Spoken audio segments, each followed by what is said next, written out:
Hey guys, today we're going to talk about who can be witnesses under a will.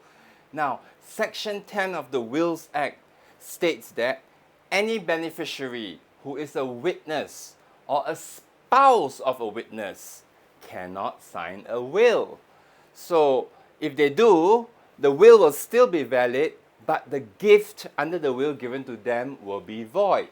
So, for example, if I execute a will, okay, giving 20% of my assets to my good friend John, okay, and John is one of the witnesses to my will.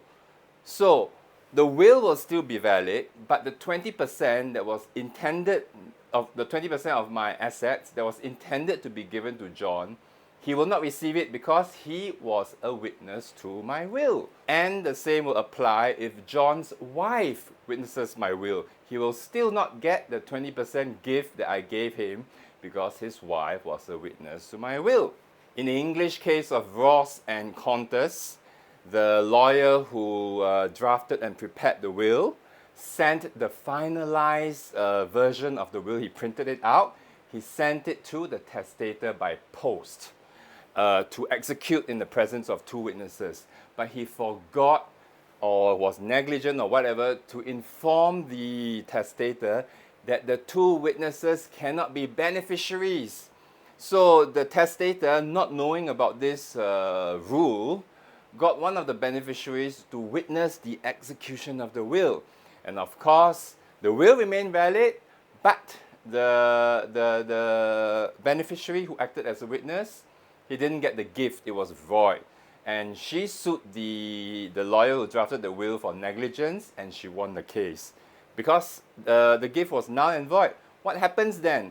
The void gift then falls into the residuary clause. You can watch my earlier video on residuary clauses. Another requirement to be a witness is that the witness must not be blind or visually handicapped to such a degree that he cannot see, because he actually has to witness the testator signing on the will. He has to witness the execution of the will by the testator. And he should be of sound mind, no mental problems, psychosis, schizophrenia. And ideally, the witnesses to the will should be younger than the testator, the person making the will. The reason for this is that if you get a younger person, for example, if the testator, the person making the will, is 70 years old, okay, he should ideally get someone who will still be around when he dies, maybe 10 years, 20 years later. If a 70-year-old testator gets a witness who is 60 or 70 or 80 years old, then the chances are that the witnesses to the will already be dead by the time the testator himself is dead. And sometimes courts will require the executors under a will to upload this document called an Affidavit of Due Execution. This is especially so for homemade wills, template wills downloaded from the internet, those will writing companies that basically the court wants assurance, that the testator understood the contents of the will and that it was signed in the presence of two witnesses. So if it's a homemade will or template will or done at a will, some obscure will writing company, the courts don't feel comfortable, and they want one of the witnesses to affirm, to swear on this affidavit that he witnessed the testator signing it.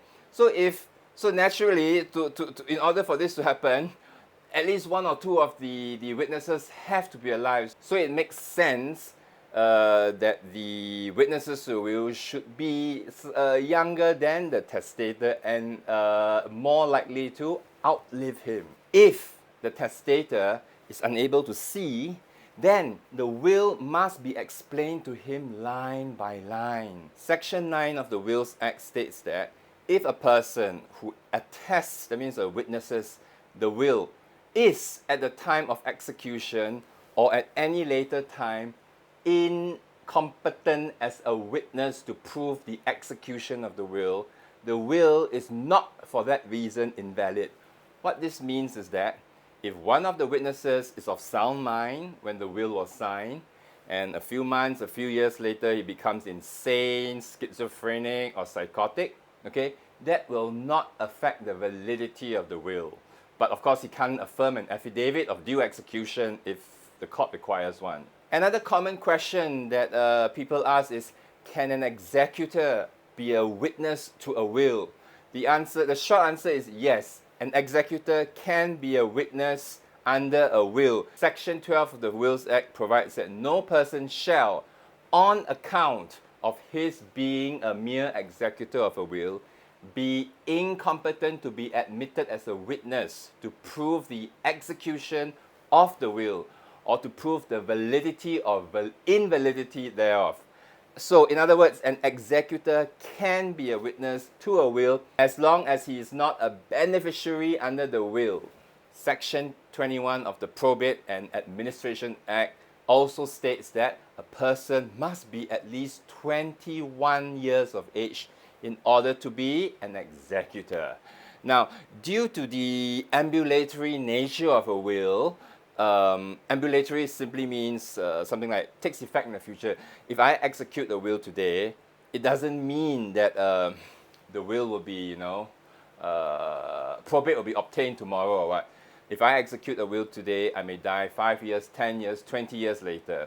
So due to the ambulatory nature of the will, the client can appoint a child as one of the executors, okay? Since the will is only construed years later or months later when the client dies, okay? And by that time, assuming he dies 15, 20 years later, the child who has been appointed as an executor would have reached the age of 21 years old.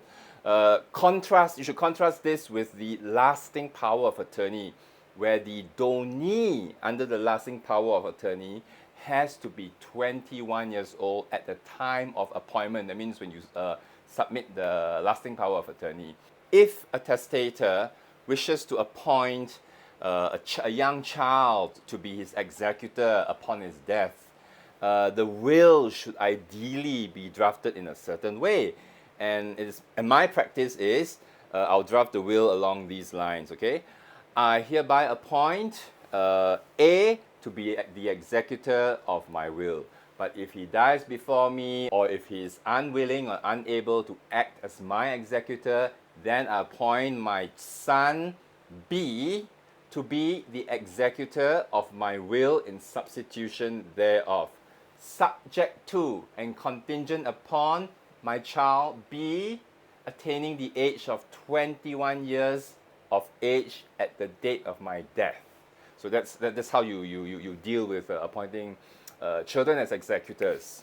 As mentioned in one of my earlier videos on why you should do a will, anybody can be the executor so long as he's above 21, of sound mind, okay, and is not a beneficiary. But ideally, and for most people, it makes sense to appoint the biggest or those who are getting the most, okay, under their will to be the executor. Why? Because being an executor is a very tedious job. It requires the executor to bring the will to the lawyer, to liaise with the lawyer, to sign documents, to go to the bank to withdraw the money, to go to insurance to collect a check, go to HDB, blah, blah, blah, blah, blah. So it's a lot of work. And so naturally, if you are going to do so much work, it's natural to appoint, one or two of the people who inherit most under the will. Sometimes though, people don't want to appoint the beneficiaries under a will to be the executor. They might want to appoint a trusted friend or a trusted family member to be the executor and then distribute the assets to the beneficiaries. In such situations, it's common to give a token sum of money, for example, 10,000, 20,000, 50,000 for the inconvenience and trouble of having to do all the executor work without getting anything in return. If you don't dangle a carrot, okay, a token sum of money, then they have the right to renounce. So for example, if in my will I appoint my good friend Jonathan to be the executor under my will, but I did not tell him, okay? And after I die, my wife, who has access to my will, brings the will to Jonathan because he's been appointed as the first executor. And then he sees the will. Oh, I'm not getting anything. Why should I go and be your executor? So in such situations, he has the right to say, no, I don't want to be your executor. That's called a renunciation, to renounce. He has to actually, the probate lawyer will actually prepare a document called a renunciation, which essentially is a one-page document stating that, no, I don't want to be an executor, which is then uploaded to the court, and the second layer executor then becomes the executor under the will. Another way to dangle a carrot is to make a conditional gift under the will. So you can say something like, I appoint Peter as my executor and trustee, okay? And in connection therewith, I bequeath a sum of 200,000 to Peter, subject to him becoming my executor and obtaining probate of my will. So it's kind of like a carrot, you know, I give you 200,000 or 10,000 or 50,000, you be my executor. Now, what are the exceptions to anybody being an executor under a will? Well, one of them is a bankrupt. Section 130 of the Bankruptcy Act provides that bankrupts cannot be appointed as executors and administrators of estates. An administrator is someone who administers the estate of a person who died without a will. He essentially performs the same function as an executor, except that he obtains letters of administration instead of probate. So, if one of your executors under your will becomes bankrupt, you are strongly advised to make a new will to appoint someone else as your executor, because he's forbidden to become an executor under the Bankruptcy Act.